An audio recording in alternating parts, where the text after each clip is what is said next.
Bonjour, je suis Yolande Poirier de Oracle Technology Network et je suis ici à Devoxx France avec Audrey et Claude. Bonjour. Bonjour. Alors, dites-nous un petit peu, qu'est-ce que vous faites d'abord? Je suis développeur Java chez Sphere et donc je m'occupe aussi de Devoxx for Kids avec Claude. Je suis architecte technique chez Valtech et voilà, on coopère toutes les deux sur ce nouveau projet. Alors, vous êtes très active sur Devoxx for Kids. Alors, dites-nous un petit peu qu'est-ce que c'est et un petit peu l'histoire de Devoxx for Kids. Alors, donc Devoxx for Kids, c'est une initiative qui a été lancée en Belgique par Stéphane et Tasha Karl et Stéphane Johnson l'an dernier pour en fait avoir une journée de conférence pour les mini-geeks, un mini Devoxx. Et alors, quel âge? C'est les 10-15 ans, l'âge du collège, voilà. Pour les intéresser, leur faire découvrir ces technologies-là, qui s'intéressent, pour leur transmettre une passion de l'informatique, de la robotique, bidouiller. Voilà. Leur faire un peu découvrir notre métier. Et il y a un événement qui va se passer bientôt ou qui s'est passé déjà à Strasbourg? Qui va se passer le 22 juin, effectivement. Donc ça va être le premier Devoxx for Kids en France et on espère qu'il y en aura plein d'autres. Donc il aura lieu le 22 juin, normalement sur un après-midi. Enfin, on va voir, on est en train d'organiser tout ça. L'équipe strasbourgeoise est bien motivée, donc je pense que ça va être très bien. C'est avec le soutien de la communauté européenne en plus. Donc ça promet, je pense qu'il y en aura d'autres. Alors quel est un petit peu comment ça se déroule la journée? Claude. Alors la journée type, on essaye de faire un pattern qui fonctionne et qui soit reproductible facilement dans différents endroits, parce qu'en France on a des grandes villes qui peuvent accueillir ce type d'événement en dehors de Strasbourg. Donc l'idée c'est de faire une journée un peu comme ça s'est fait en Belgique sur 3 tracks avec des ateliers plutôt robotiques, des ateliers plutôt logiciels et de faire tourner les enfants sur des sessions de 1h30 sur les différents ateliers, de manière à ce qu'ils voient un peu tout. Et donc ils vont programmer, ils vont faire du code. Quels sont les outils en fait qu'ils vont utiliser? C'est classique, c'est du Scratch et du Mindstorm en fait. Voilà. Donc dans des ateliers bien cadrés avec des objectifs, parce que c'est des outils Scratch, on peut se laisser de la liberté, mais Mindstorm il faut quand même guider, sinon il n'y a pas trop d'intérêt en fait, on va rapidement ne pas trop savoir quoi faire. Donc par exemple il y a Tasha qui a monté un super projet qui est le Mars Project.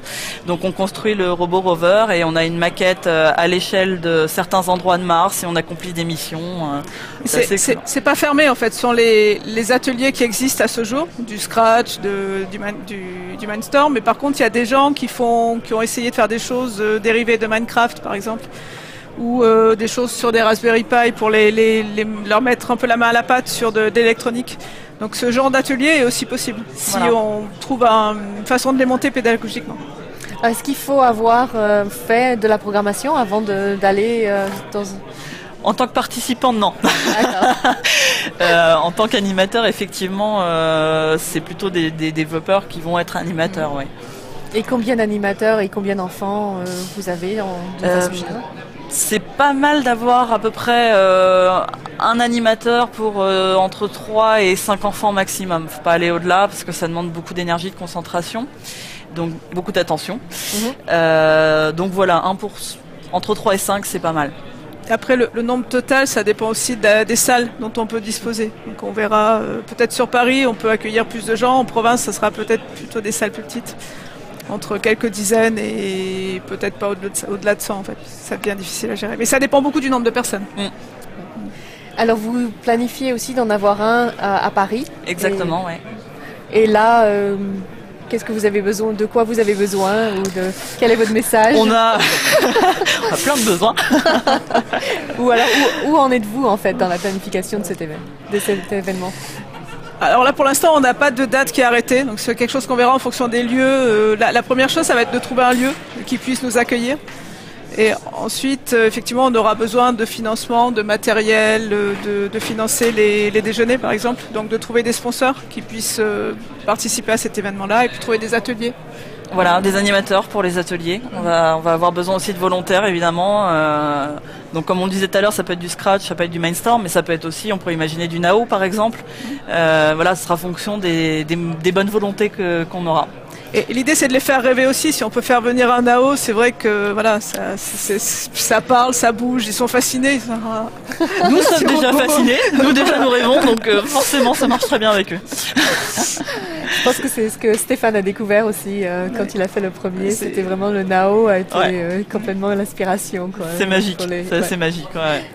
Et alors, vous espérez aussi en faire plein en France ou donc et comment? Alors c'est notre objectif, oui, en fait, c'est que ça ne reste pas quelque chose de parisien. Donc c'est très bien, déjà, ça démarre à Strasbourg.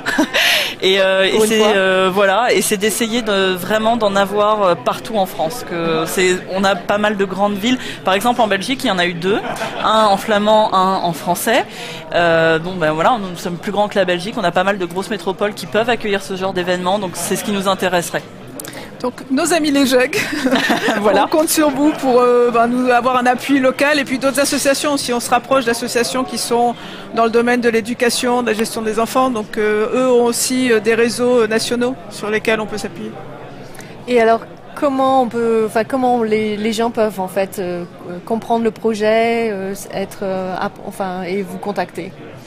Alors ça c'est très simple parce qu'on a un Google Group dédié qui est Devox for Kids FR et donc qui va nous servir en fait à communiquer sur les ateliers, à échanger sur les questions pratiques, éventuellement à apporter de l'aide en termes de sponsors ou on a des contacts, on peut mettre les gens en relation. Donc la première chose à faire c'est de s'inscrire sur le Google Group. Voilà. Et là, on fera sûrement des ateliers pour se coordonner région par région sur les activités qu'on fait ou pour des ateliers pour discuter de la pédagogie autour de certains outils. Et là, on communiquera sur le Google Group. Et on communique aussi sur un Twitter et un Google Page. Voilà. C'est pareil, c'est Devox for Kids FR. Et on peut même se déplacer. Voilà. Et alors le premier événement, ça va être cette année à Paris. C'est ça. Non, le premier sera à Strasbourg du coup. Oui, 22 le premier à Strasbourg et le premier à Paris à la rentrée. Voilà. D'accord. Merci beaucoup d'être. Merci à toi. Merci.